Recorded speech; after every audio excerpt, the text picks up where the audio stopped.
Hi అండి, నమస్కారం. ఇక్కడ బాటిల్ చూసారా?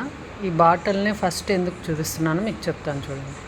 ఇది తిరుపతి శివారులో ఉన్నటువంటి వకలామాత టెంపుల్ అండి. మొత్తం ఆలయ ప్రాంగణం. ఇక్కడ చూడండి, ప్లాస్టిక్ వస్తువులు వాడి ఎలా విసిరేశారు. ఇది టెంపుల్ ముందరే ఉండేటటువంటి ప్లేస్.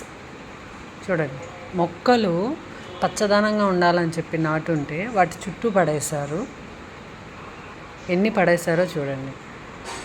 గుడికి మనం ఎన్ని ప్రార్థనలు చేయటానికి వెళ్ళినా, మన మొక్కులను కోరుకున్నా, మనలో ఆత్మశుద్ధి లేనప్పుడు మనకి ఏం చేసినా, నరికినా, గిల్లినా, గిచ్చినా, పళ్ళు పుష్పాలని ఫలాలని ఇచ్చేటటువంటి మొక్కల పట్ల గౌరవం లేకపోయినా భగవంతుడు మన కోరికలను ఎలా తీరుస్తాడు చెప్పండి?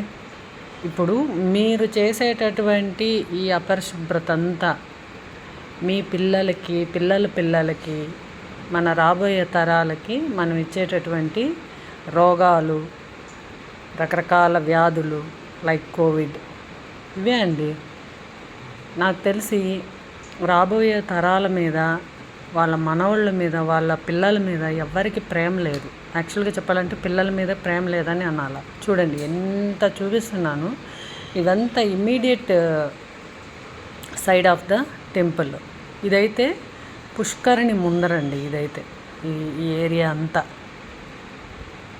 మీరు భగవంతుడి దగ్గరికి వెళ్ళి ఎన్ని ప్రార్థనలు చేసినా, ఎన్ని మొక్కులు మొక్కినా కోరికలు ఎలా తీరుతాయి? ఆలోచించండి, ఒక్కసారి ఆలోచించండి. పార్కులు అన్నీ ఇలాగే చేస్తుంటారు. నా బైక్ పార్క్ చేశాను, అక్కడ చూడండి మొక్కజొన్నలు తిని ఎలా పడేశారు.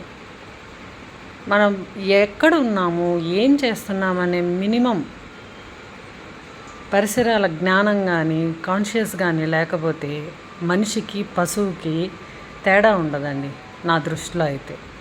వాటికి ఆ విచక్షణ జ్ఞానం లేదు, మనకు ఉండి లాభం లేదు. ఎంత పచ్చగా ఉంది పరిసరాలంతా.